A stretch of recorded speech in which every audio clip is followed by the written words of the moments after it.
Did you know the father of American psychology spent an entire year paralyzed, barely able to get out of bed?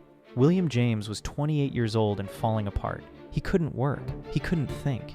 He was trapped in a loop, convinced that free will was an illusion and that nothing he did actually mattered. No therapy, no medication, no mentor pulling him out.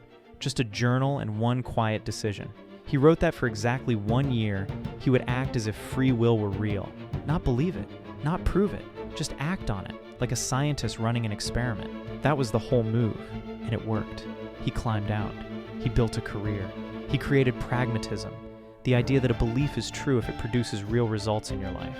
The man who mapped the human mind for the modern world started with a single sentence in a diary. No grand gesture, no perfect conditions, just a small bet placed quietly on himself. That move is still available to you right now.